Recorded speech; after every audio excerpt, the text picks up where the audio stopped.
Those guys stole my 3 principles, so I've got nothing for you. Okay, so I was asked to come here. I'm not a designer. I'm sort of an entrepreneur, and I thought maybe, because I think there's a bunch of designers out here, I would talk about how to take care of us entrepreneurs a little bit and maybe give you some input about what it's like from our end of the table.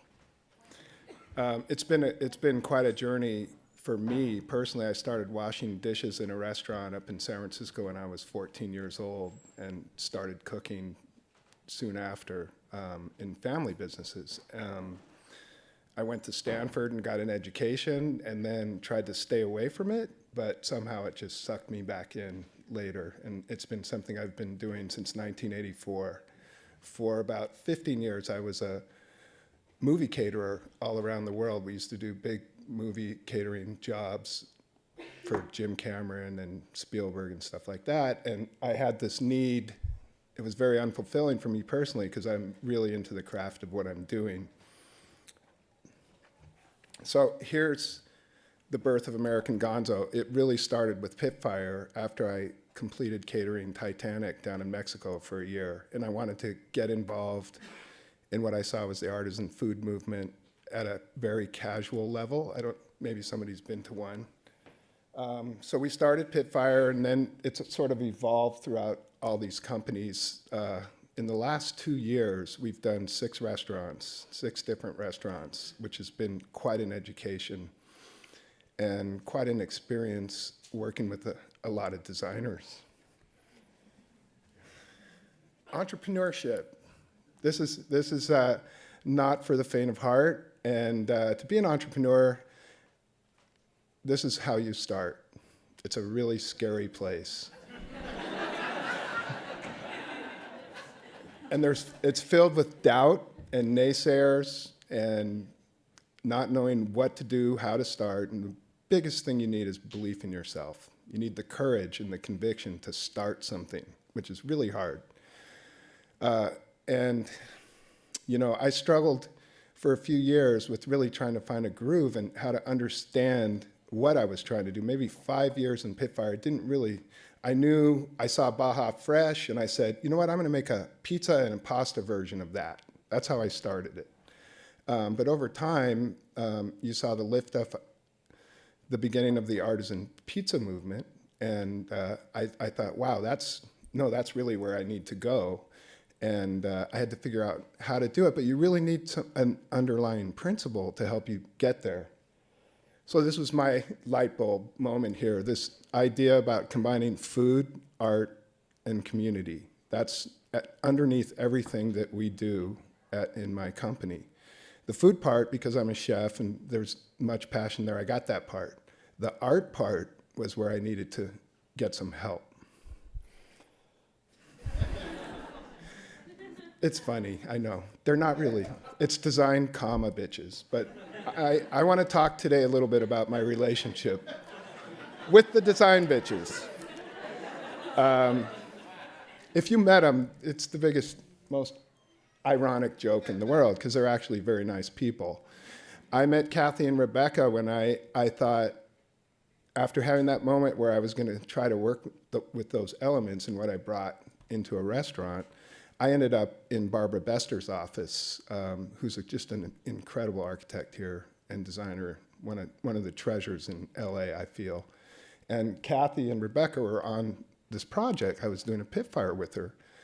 And so that's how I got to know Barbara, and I got to know the girls. And we did this Pitfire in Mar Vista, which was a complete 180-degree turn from what I'd been doing. The theory was, I'm going to go find an artist, and I'm going to work with somebody that doesn't do restaurants.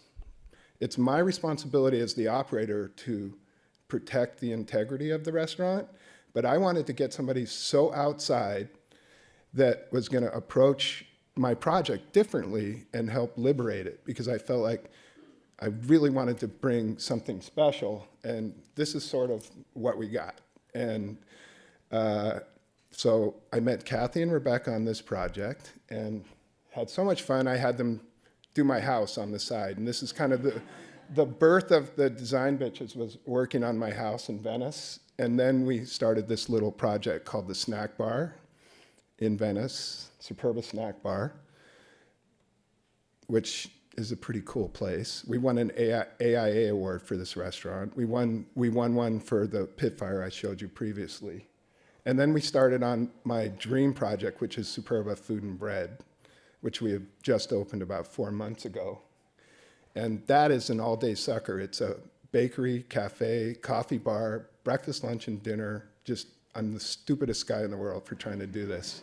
But I'm having fun. And it turned out pretty good, too. We just won 3 in a row. So we just won another AIA award with the girls on this project. And so there's been a relationship that's developed. I'm the entrepreneur, and hopefully I'm totally crazy, but maybe they understand me, and we've worked out a way to work together over time. I'm not going to tell you about mood boards and inspiration and all that stuff. I just want to talk a little bit about the process and maybe how you can help people like me be better and have a better result, because that's what it's all about, you know? Yeah, it's a nice place. So the first thing, I actually had my own 3 points, so here we go. In the collaboration, first listen, okay? And this is the second biggest point I can talk about today. So when I talked with Barbara and Kathy, when I started the Pit Fire, to do the Pit Fire with them, Jelena had just opened in Venice, and that was the hottest restaurant, at the coolest looking restaurant. It was designed by a Art Center graduate, Anthony Agrium. And I'm like, I know what I need to do. I need to have reclaimed wood. I need it to be bespoken with industrial furniture. And I need it to be just like Jelena, okay? That's what I want. That's what I really want. I want this restaurant because this is what's going on, Barbara. You just gotta, do you agree? And she's like, yep. Edison bulbs, check. Reclaimed wood, check. Got it, okay. And then I went away, and then I came back, and she really listened to me, and this is what she gave me, which is completely different than what I was asking for. So in listening, I feel what I've learned with both Barbara and the Design Bitches is they listen to me to hear what I want, but they really try to give me what I need. And the need that we had here for this project was food art community, right? I want a community gathering place. I want a free and open and timeless community gathering place. That's what Pit Fire is. And she returned it to me in this way, which is totally, you know, I'm not smart enough to explain its derivative of Brazilian architecture and whatever, but it is a perfect expression of what I saw inside my heart about what Pit Fire was. And I would have been really happy with reclaimed wood, right? But I didn't get that because Barbara really listened to me. And she heard what I was really asking for, and that's kind of the genius of a great design partner when I'm the client, right? And then she called me and she said, dude, we got to talk about your logo, okay? Because I think she was embarrassed to have something like that. I'm not sure why, but she calls me and she says, yeah, that's not going to work for you. And this is what she designed to help turn this company. This was a Pit Fire Pizza Company with a snazzy logo, and it's really cool and groovy, but it was not expressive of this kind of handmade artisan, well, the word's in there, that's pretty simple. So that's really a great example of somebody listening. Listen to what your client is saying, and try to give them what you see, what you hear, because we don't know anything about what we're doing. We really don't. We're dependent on great people to bring stuff to market. I can't tell you how important that is. And what I can also tell you is this restaurant changed the whole arc of my company. It just completely turned it on a dime. And we were now entered into a different kind of league and serving a different kind of need that's allowed me to do all these other projects off this project. Okay, this was remarkable, and it's an example of a designer having a great impact helpful impact on a company beyond, it just, in restaurants, they don't think like that. They don't value, I feel, enough the value of great design. And that was my whole secret idea that I thought would work. And it sort of has so far. The other one is you have to dream together. That's as close as I can come to describing the relationship, because to me it's incredibly personal when I'm working with somebody on a project.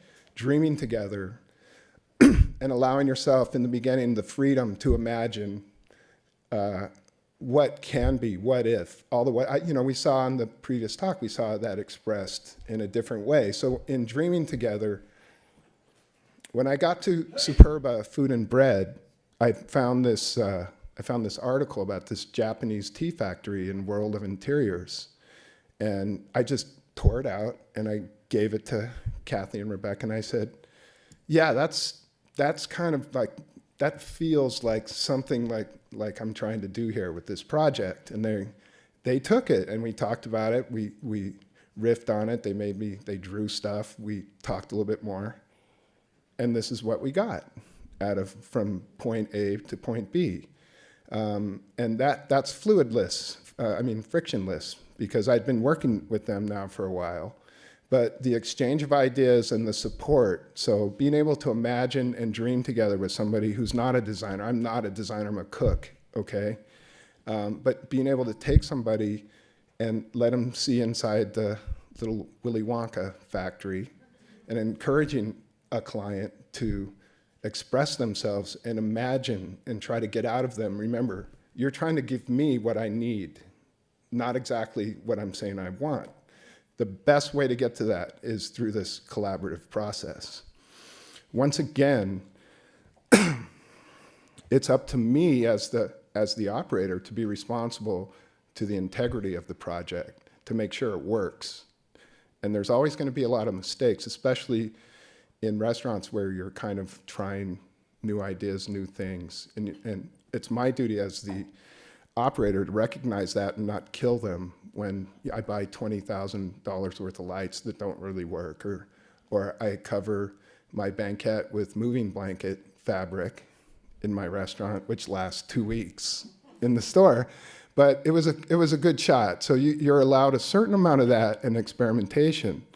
But the collaboration starts with you guys listening to us and really trying to get to what it is and where they're trying to go. Because if we could do it ourselves, we would do it, right? So we need that kind of a partner to get us there.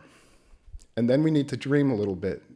You need to teach us how to dream a little bit about what we do, because we don't have the tools. I can't draw, I can barely download stuff off the internet. So the more help, the better. With the design bitches, they can draw on the fly. So we're standing in a site and we're trying to solve a problem and they sketch it up and I look and, it's just kind of really, it's just the most wonderful experience that I've been honored to do with great designers. And then you have to challenge convention. So that also I was hearing in the previous talk. So I try to be disruptive. I view myself as an agent of change and disruption in my business. And I'm always looking for that moment where I can turn it, where I can surprise people, where I can engage people. That speaks to the community gathering, where I want people to turn their phones off and come in to eat and talk to people. How do I do that? And in many ways, it's in disruption and art and the engaging environment that we try to build. Here's a great example. The menu board. The menu board is a chalkboard. It's a pin cushion board. It's a light board. It's, we've seen them our whole lives. And when I did the Pitfire in Mar Vista with Barbara and Kathy, we were like, I don't want the same menu board. So this is a great example of what came out of that desire to change things just a little bit. It's more functional, actually, than a normal menu board for us. But it's such a great idea.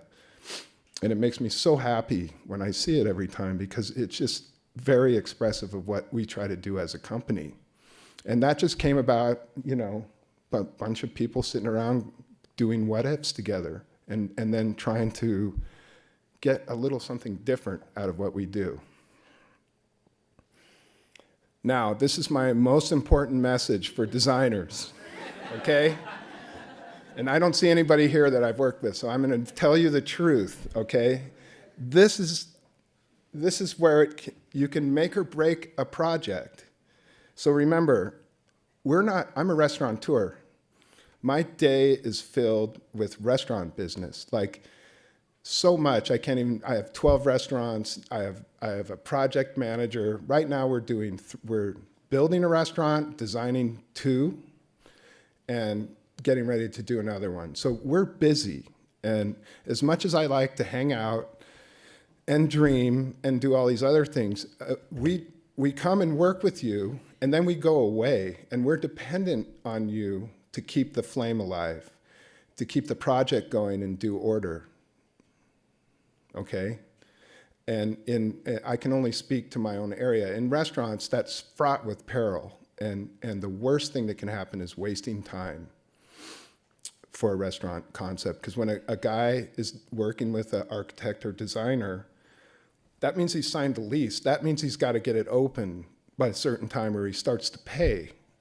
And it sounds stupid and simple, but these are big problems where a lot of conflict comes in. Because as a designer in this kind of project, you're in charge of coordinating. You're in charge of coordinating other engineers and vendors and keeping it moving. And to be really helpful at the end and just put the cherry on top of being just an awesome partner to an entrepreneur and designer, you got to help us. You have to be better at this. You have to be good at it because it can really hurt a relationship. It really can, because you get to the end of this really emotional process, and now you're building, and things are moving along. And if you're not really showing up at that time, it's damaging, because the closer we, as the entrepreneur, get to opening, the more pressure there is on us, the more needy we are, and hand-holding we need. And just if there's something wrong, we need you to show up and help us fix it. And that's, I really want you guys to hear that if you're going to be out there and working on projects with people. Besides just being awesome at what you do and creative and just giving people new ideas outside the box, that's all well and good. This is a fundamental that we need, the end user, we really need you to focus on, okay? Especially small business people like myself, we need that. And we need you to help us win and get it done. And if you do, maybe someday you'll get some AI awards with the design bitches. So that's all I got for you. It's really been a pleasure to come here. I'm very inspired by this place that I knew nothing about until I came here 6 or 8 months ago, to see so many young people doing this and working on design, and that I see that design in our country has become such a great value. And if there's anything I can do to help anybody, you can all reach out. Feel free. Thank you.